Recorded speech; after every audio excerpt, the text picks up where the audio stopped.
विश्वं दर्पण दृश्यमान नगरी तुल्यं निजान्तर्गतं पश्यन्नात्मनि मायया बहिर्बोधभूतं यथा निद्रया या साक्षात् कुरुते प्रबोधशमयी स्वात्मानमेवाद्वयं तस्मै श्रीगुरुमूर्तये नमः। इदं श्रीदक्षिणामूर्तये वसुदेवसुतं देवं कंसचाणूरमर्दनं देवकी परमानन्दं कृष्णं वन्दे जगद्गुरुं नारायणं नमस्कृत्यं नरं चैव नरोत्तमं देवीं सरस्वतीं व्यासं ततो जयमुदीरयेत्। ओम। अच्छा, इसके आगे चलते हैं। पहले बताया था ना, अब 44वां श्लोक क्या, भोगेश्वर प्रसक्ता नाम तया प्रहत चेतसाम। अब उसकी सबसे बड़े हानि क्या है, जो लोग भोग और ऐश्वर्य इसी स्वार्थ में लगे हुए हैं, मतलब सक्त सक्त भोगेश्वर प्रसक्त, सक्त माने सट गए उसमें, प्रसक्त एकदम बिल्कुल सट गए उसमें, लग गए उसी में, चिपक गए। जैसे कोई चीज भोग से किसी के साथ चिपक जाए तो उसे क्या बोलेंगे, सख्त हो गए, उसमें मतलब आसक्त हो गए। तो कामी जो पुरुष है वो किसी न किसी के साथ प्रसक्त होते हैं। प्रसक्त होते हैं माने उनकी आसक्ति किसी न किसी के साथ होनी है। आसक्ति होना माने बिल्कुल सट के चिपक के बैठना। काम का स्वभाव यही है कि एक दूसरे को सटा देता है। इसलिए कुर्सिका बोलते हैं, स्त्रियों को बोलते हैं कुर्सिका। कुर्सी पर बैठ जाते हैं, चिपक जाते हैं, है ना। भोगे ऐश्वर्य प्रसक्ता नाम, तो जो भोग है वो सांप का भोग है। संस्कृत में सांप का जो शरीर है उसे बोलते हैं भोग। पता है आपको, भोग भोग सांप को बोलते हैं भोगी।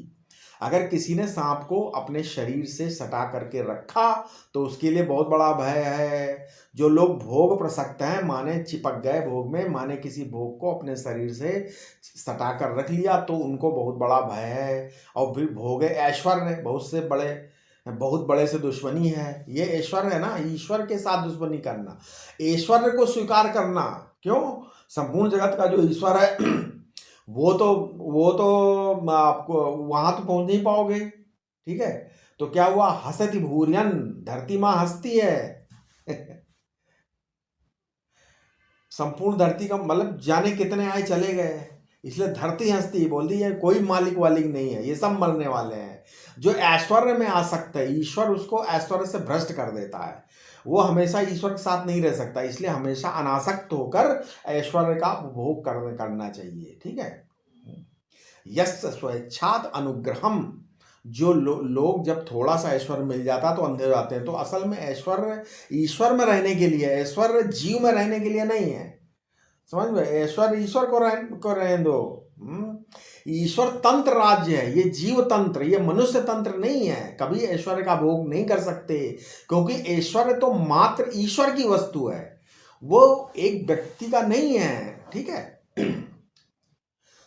तयापहत चेतसाम, जैसे कोई कहते हैं ना, उसने तो हमारा दिल ही ले लिया, मतलब हमारा हृदय लूट लिया, तो बोले तया तया पुष्पितया वाचा अपहत चेतसाम। ये फूल की ऐसा बोलते हैं, तया, वो वाणी फूल का श्रृंगार करके आई, अपने फूलों के श्रृंगार से हमको लुभा लिया। तया वाचा अपहत चेतसाम, मीठी मीठी वाणी, तुमको ये मिलेगा। समझ में आया? नेताओं के भाषण सुने हैं ना, मीठे मीठे, वोट लेने के लिए। इसी प्रकार जो लोग भोग और ऐश्वर्य में आ सकते हैं, क्या वे स्वर्ग का सुख देखकर लौटे? नहीं, देखकर तो नहीं लौटे। तो कैसे लुभा, तो फिर उनको लालच कैसे हुआ?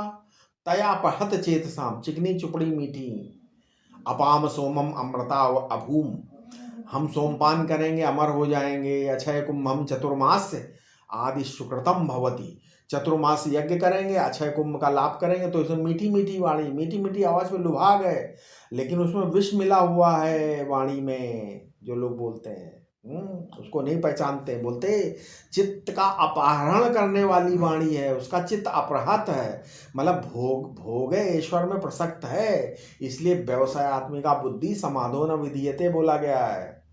ठीक है।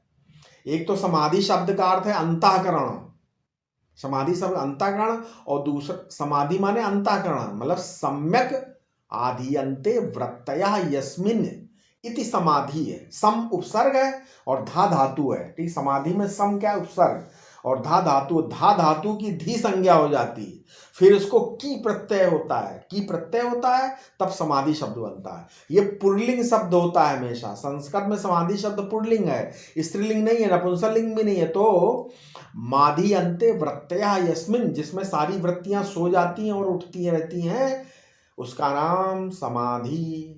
तो ऐसे जो लोग हैं उनके अंतःकरण में व्यवसायत्मिका बुद्धि बनती ही नहीं, विधान ही नहीं पैदा होता, निश्चयात्मक बुद्धि बनी नहीं सकती। ठीक है। तो दूसरा अर्थ क्या है समाधि का? परमात्मा। अब परमात्मा के भजन के लिए उसके हृदय में निश्चयात्मिका बुद्धि नहीं होती, तो समाधि तत्व ज्ञान, तत्व रूप से समाधि के शब्द का अर्थ तत्व ज्ञान हो गया। ठीक है। मन तत्वावबोध एवायम वासना तृण पावक प्रोक्ता समाधि शब्देन तो श्रृणिम वा स्थितम। तो कहना चुपचाप बैठने का नाम समाधि नहीं है कि शरीर हिलता नहीं है तो समाधि लग गई, पलकें हिलती नहीं तो समाधि लग गई, ऐसा नहीं। मन हिलता नहीं है तो समाधि, समाधि इसका नाम नहीं। समाधि का मतलब तत्व ज्ञान। क्यों क्यों इसको भाई, इसको तत्व ज्ञान क्यों कहते हैं? क्योंकि समाधि है ना भस्म करने वाली चीज, तत्व ज्ञान है वो अविद्या और अविद्या के कार्य को भस्म कर देता है। वासना तृण पावकः, वासना रूपी तृण के लिए आग है, सब जल जाता भस्म, उसकी समाधि उसी में हो जाती है। इसलिए समाधो, तत्व ज्ञान में उसकी बुद्धि कभी निश्चयात्मा नहीं होती, क्योंकि हमको नहीं होती कि हमको तत्व ज्ञान मिले, ऐसी नहीं। प्रसंग के अनुसार ले तो समाधि माने यहाँ योग, जिस योग साधना की चर्चा करेंगे, समाधो योग, योग शब्द का अर्थ है समाधि और समाधि शब्द का अर्थ है योग। युजिर समाधो, जिस धातु से योग शब्द बनता है वो धातु ही समाधि के अर्थ में है। ठीक है। एक अभ्यास का साधन है समाधि, ज्ञान साधन रूप योग है। उस योग में ही उसकी बुद्धि निश्चयात्मिका हो सकती है। जो सकाम पुरुष होगा बहकाने में आ जाएगा, अविवेकी होगा। जो योग में निश्चयात्मिका बुद्धि वाला नहीं होगा वो बहकाए में आ जाता है। निष्काम कर्म का अनुष्ठान करके पहले अंतःकरण की शुद्धि का प्रयत्न ही नहीं करेगा वो। ठीक है, समझ में आएगा। अब एक तो वो महापुरुष जिनको अंतःकरण शुद्धि होकर के विद्या वृत्ति उदय होकर के अपने ब्रह्म स्वरूप में स्थित हो गए। ठीक है। और प्रयोजन पूर्ण हो जाने पर वो अब उनको साधन की अपेक्षा नहीं है, इसलिए प्रयास नहीं करते हैं और स्वभाव से ही जो साधना रहती है वो होती रहती है। अच्छा, दूसरे लोग कौन है? जो लोक के पदार्थों को, परलोक के पदार्थों को चाहते हैं, उनके प्रति कामना रखते हैं, तो कामना ही उनका जीवन है। वो अंतःकरण शुद्धि के लिए प्रयास नहीं करते, क्योंकि कामना ही तो अंतःकरण की अशुद्धि है, उसको अपनाए हुए हैं। इसलिए अंतःकरण अशुद्धि करने वाले इस योग मार्ग में उनकी बुद्धि निश्चयात्मिका होती ही नहीं। परमात्मा की प्राप्ति कब होगी?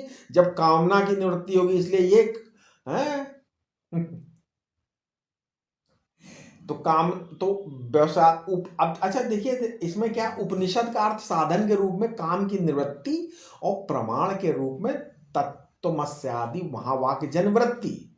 लेकिन अगर परम प्रमाण तो वही है, अखंडार्थ बोध है ना।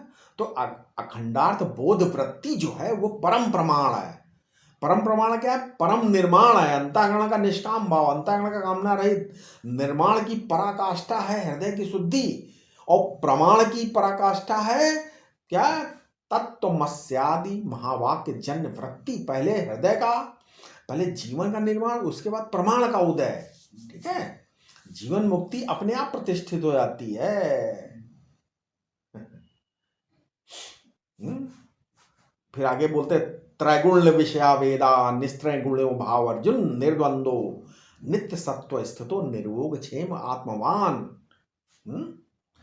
आखिर में वेद पुष्पिता वाणी का प्रयोग ही क्यों किया? देखा ना, इस बात को समझो, कितनी अच्छी वाणी कि वो साधक जो है उस आदेश, वो विवाह करके जो योग मार्ग का साधक है, कोई परमार्थ मार्ग का साधक, पुष्पिता वाणी के आदेश पात्र कौन? बोले कि परमार्थ मार्ग का जिज्ञासु है, योग मार्ग में चलने वाला है।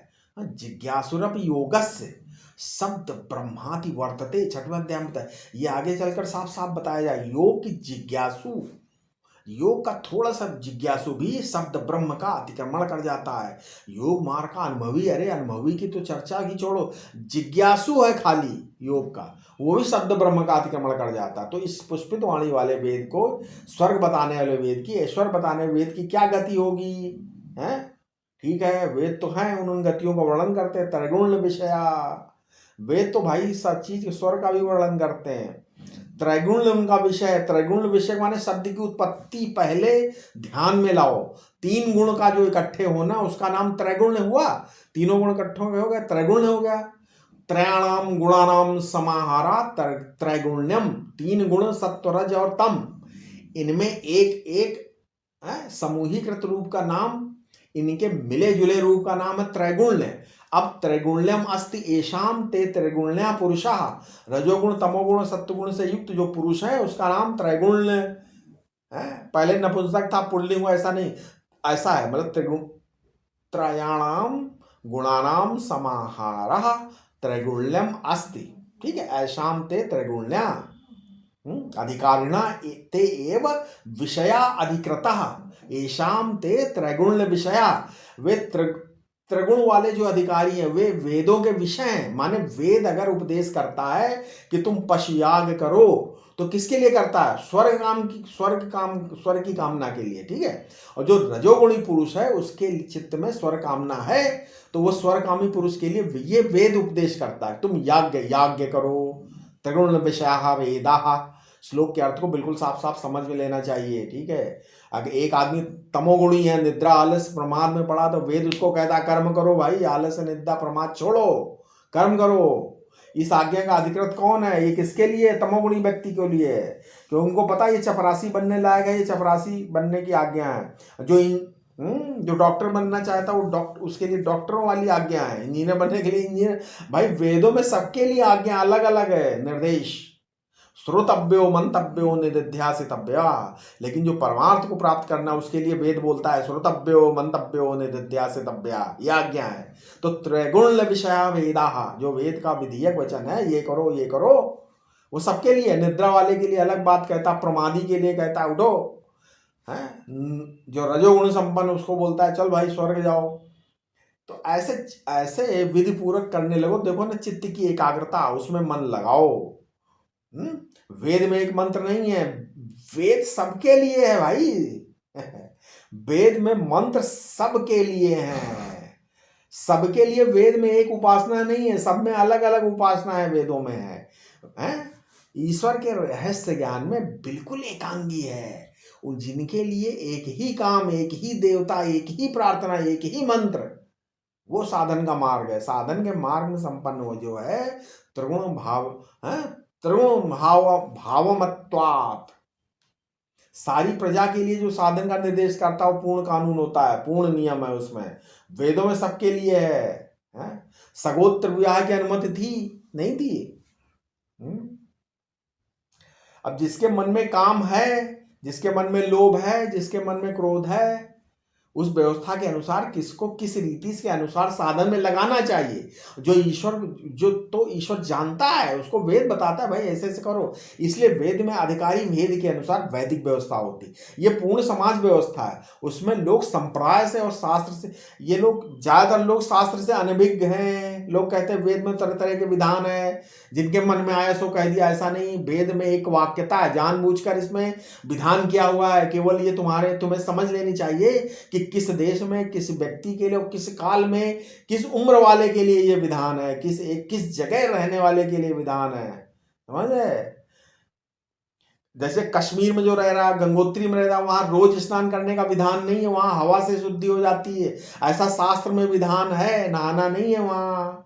तो जो किस देश के लिए, किस काल के लिए, किस व्यक्ति के लिए, किस समाज के लिए, किस अवस्था के लिए है, किस ज्ञान के लिए, सबके लिए अलग अलग विधान है। ज्ञान शक्ति, ज्ञान अवस्था, व्यक्ति, इन सब बातों को विचार करके वेद में विधान है। इसीलिए वेद त्रैगुण विषय वेदा। वेद तो भिन्न भिन्न अधिकारियों के लिए भाई, त्रैगुण विषय वेदा इसीलिए बोला है, त्रैगुण विषय वेदा भगवान ने बोला है। ठीक है,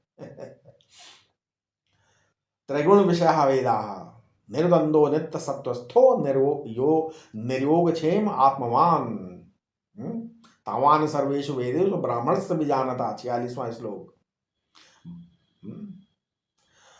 अच्छा, ये ब्रह्म विद्या है, माने तत्व की प्रधानता से उपदेश किया जा रहा है ना। ये योग शास्त्र है, गीता साधन की प्रधानता से उपदेश किया जा रहा है।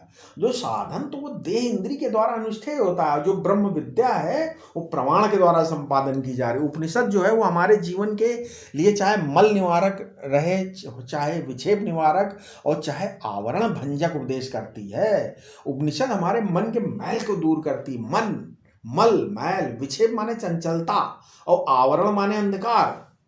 हमारे मन के मैल, मन की चंचलता और मन का जो अंधेरा, ये तीनों दूर करना उपनिषद का काम है। ब्रह्म विद्या जो है वो सिद्ध वस्तु का बोधक है। ब्रह्म विद्या उसको कहते हैं जो पहले से मौजूद, अविनाशी, परिपूर्ण, परमानंद स्वरूप चिन्मात्र जो अद्वितीय सिद्ध वस्तु उसका बोधन कराने वाला है, उसको बोलते हैं ब्रह्म विद्या। जो बोध कराए उसका ब्रह्म, अनंत निरतिशय, अनंत जो वस्तु है उसका ज्ञान। योग मतलब अंतःकरण शुद्धि के लिए जो साधन हम लोग करते हैं वो कर्ता के अधीन होता, वो योग होता। और जो वस्तु के अधीन होता है वो विद्या होती। वस्तु कैसी, उसको जैसी है वैसा ही वैसा दिखा देना, ये विद्या का काम है। हमारे अंतःकरण में जो स्थिति है नहीं है उसको प्राप्त करा देने वाला योग है। अंतःकरण की स्थिति में जो नहीं है, अंतःकरण को वैसा बना देने वाला योग है। लेकिन विद्यमान का बोधक विद्या है और अविद्यमान जो स्थिति उसको उत्पन्न करने वाला बोध है, योग है। निस्त्रय गुण्यो उपनिषद। तो इसलिए बोलते हैं क्या, निस्त्रय गुण्यो भाव अर्जुन।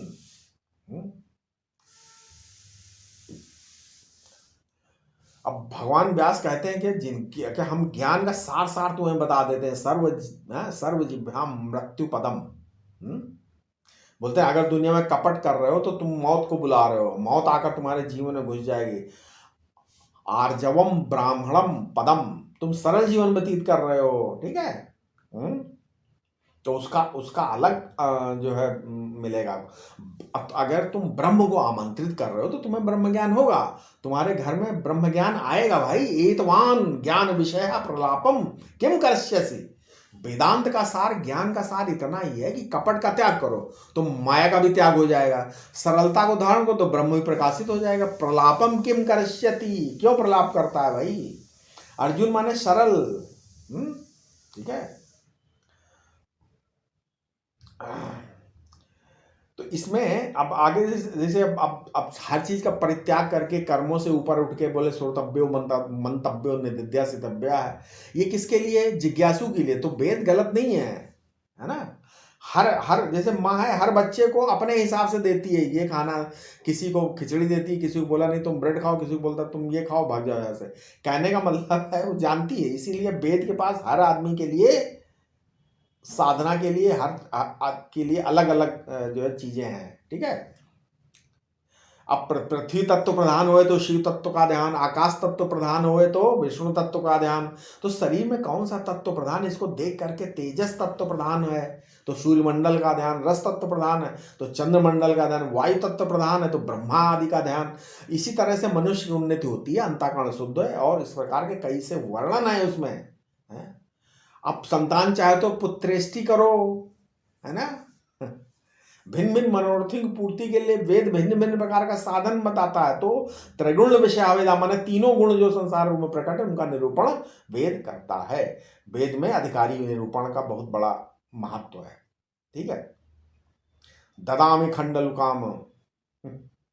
असल में वेदों का तात्पर्य कहाँ है ये आप जानते हो। गीता वेद की निंदा करने वाली वस्तु नहीं है, बल्कि वेद की प्रशंसा करने वाली वस्तु है। वेद की महिमा को बताने वाली पुस्तक है गीता। 15 अध्याय मतलब वेदश्च सर्वे, भगवान बोलते हैं सर्वे और जोड़ दिया 15 श्लोक। कहने मतलब वेद वादरता, वेद वादरता में जो वेद पर कटाक्ष किया है ना। यदि आप कहें कि वेदे अहमेव वेदा, वेदों के द्वारा मैं ही जाना जाता हूं, तो लोग कहेंगे उस पुष्पित वाणी के रूप में वेद के अतिरिक्त किसी और वेद के द्वारा भगवान जाने जाता। वेदश्च सर्वे अहमेव वेदा, ठीक है। वेद के द्वारा संसार प्रकाशित होता है। वेद हर चीज बताता है। धन कैसे कमाना है भी वेद बताता है, धनुष बाण कैसे लेना वेद बताता है, हर चीज बताता है वेद। अशुद्ध अंतःकरण वाले लोग इसमें जब आ गए तब एक तरह की भोजन की निंदा और दूसरे भोजन की प्रशंसा करने लगे। ठीक है। तो ऐसा नहीं है, वेद हमेशा अधिकारी का वर्णन करता है, तुम ये खाओ, तुम ये नहीं खाओगे, है ना। किसके लिए मांसाहार है और किसके लिए शाकाहार, ये अलग अलग वेद बताता है। इसलिए तामस अहंकार का कार्य द्रव्यात्मक शरीर, तो इस देह को मैं मत मानो, ठीक है। निस्त्रगुण भाव अर्जुन, इसलिए ये उपदेश हुआ।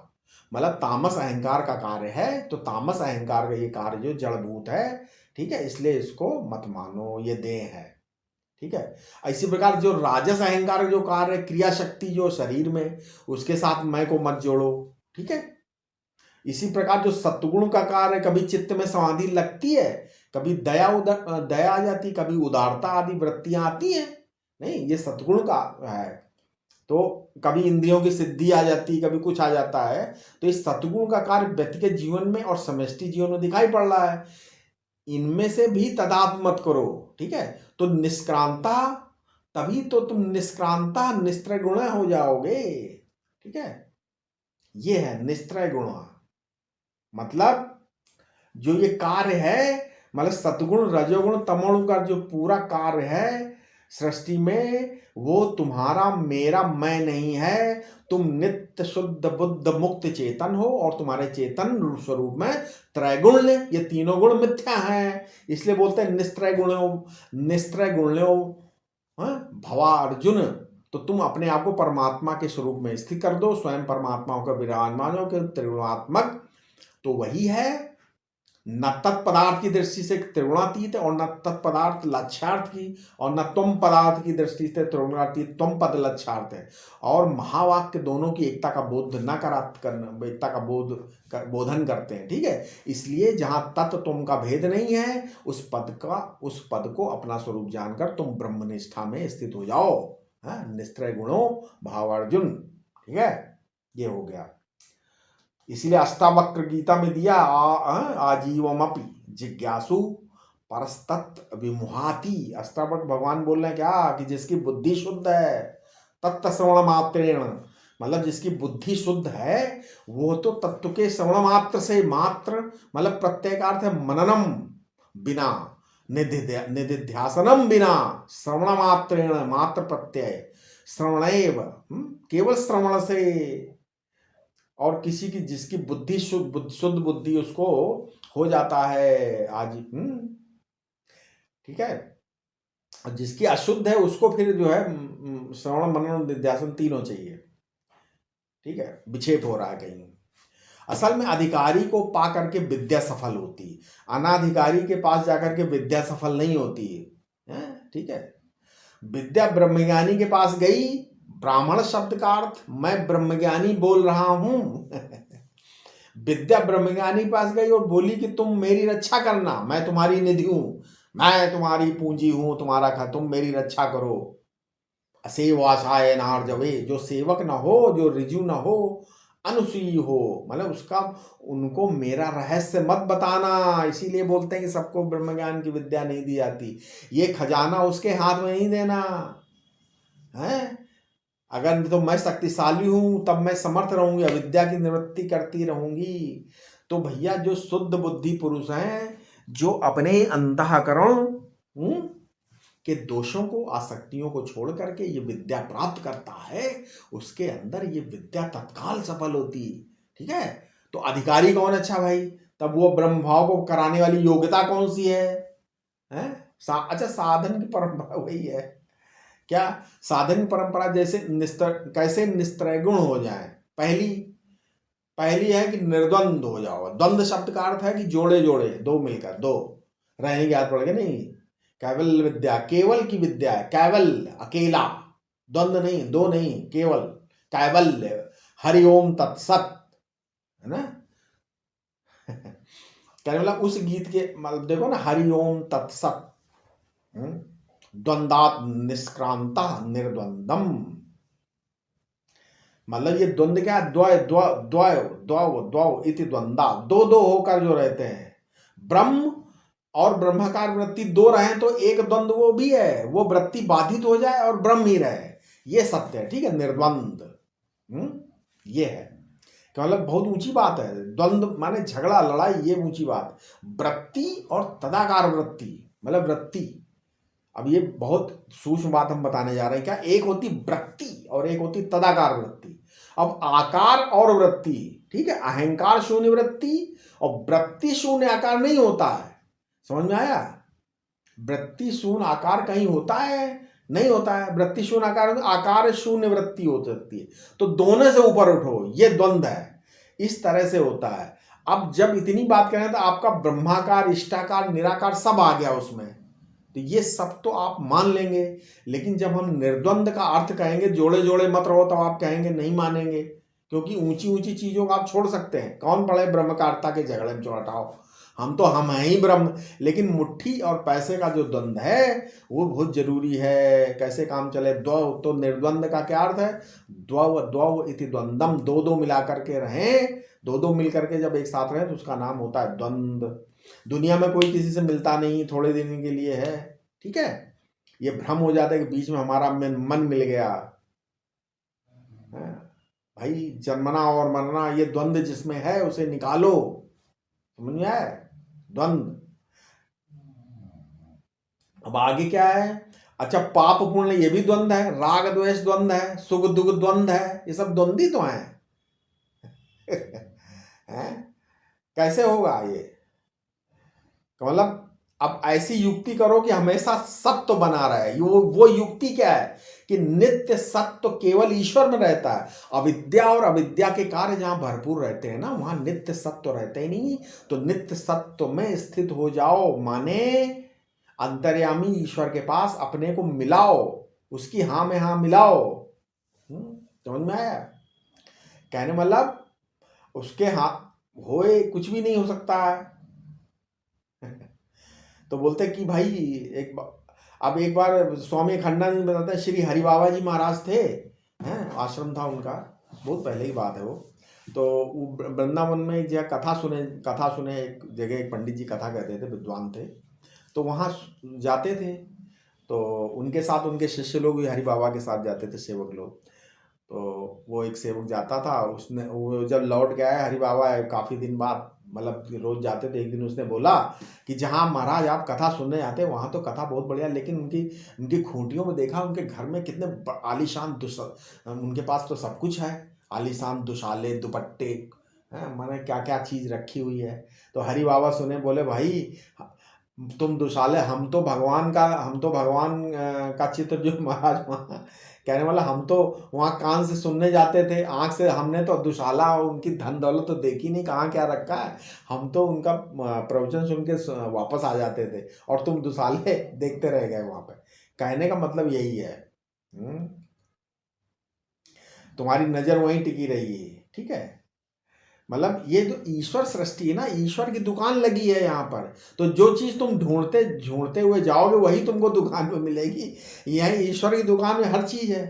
ये स्थूल भूत है, सूक्ष्म भी है, यहाँ रजोगुण भी है, तमोगुण भी है, सतगुण, हर चीज़ है ना ईश्वर का। अब तुम जो ढूंढोगे वो मिल जाएगी तुम्हें, हैं?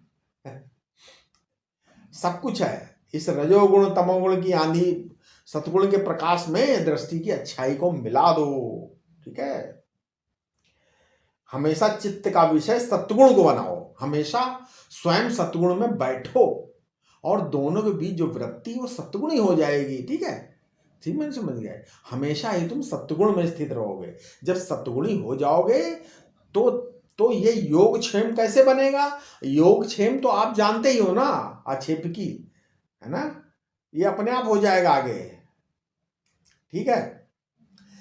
तो इसीलिए बोले सतगुणी बने रहना चाहते हो तो निर्योग क्षेम हो जाओ, मतलब योग और क्षेम से निष्क्रांत हो जाओ।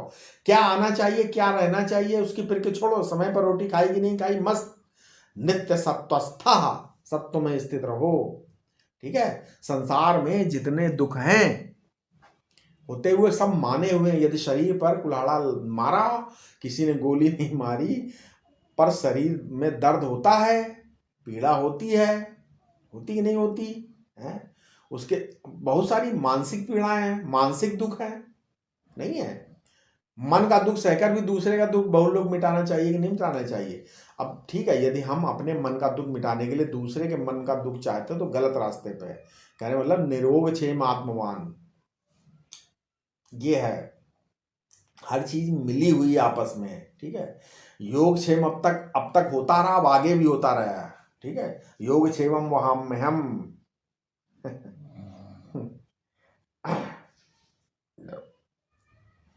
अब क्या है, दो मक्खियां आपस में लड़ रही हैं और उस बच्चे का मुंह खुला, अब उसी में गिरी, झट मुंह बंद हुआ, खाना पहुंच गया उसके मुंह में। तो जिनके पंख, मतलब बच्चे का देखा ना, तो योग क्षेमम वहाम में हम। अब छोटे बच्चों को पंख, चिड़िया दाना खिलाती है, उसके मुंह में डाल देती हैं। तो ये खिलाने वाली उसके मुंह में चारा किसने डाला मालूम है? योग क्षेमम वहाम में हम। जिसने वादा रखा वो भैया देगा आपको खाना, ठीक है। सबको माया मात्र समझो, ये संसार, ये ईश्वर, केवल ईश्वर कृपा से सबका पालन पोषण हो रहा है। और सबको माया मात्र समझो, सबको प्रकृति मात्र समझो, सब में ईश्वर समझो। तो ईश्वर को सर्वज्ञ, सर्वशक्तिमान, दयालु समझो। तो योग क्षेम की चिंता करने की आवश्यकता नहीं है। निश्चिंत हो जाओ और अनुभव करो कि अपने आप परमात्मा में आप स्थित हैं। समझ में आया? चलिए, असल में बताने वालों की कमी नहीं, बताई हुई बातों की कमी है, विचारों की कमी नहीं, सिद्धांतों की कमी नहीं है।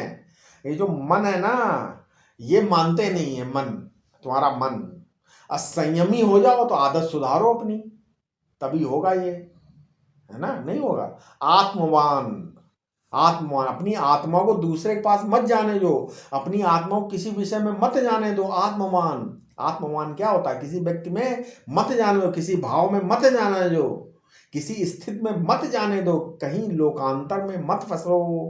पहले अपने आप को संभालो, ठीक है। इसलिए बोलते हैं आत्मवान। योग क्षेम की चिंता मत करो, तब नित्य सत्वस्थ हो जाओगे, द्वंद्व छूट जाएंगे और तुम त्रिगुणातीत हो जाओगे। अर्जुन, ये वेद का परम उपदेश है, वेद की परम शिक्षा है, ठीक है। ये मैं बताना चाहता हूँ। चलिए, इसके आगे अब हम अगले वीडियो में बताएंगे। कृपया इस चैनल को सब्सक्राइब करें और लोगों तक पहुंचाएं, ठीक है। ओम शांति।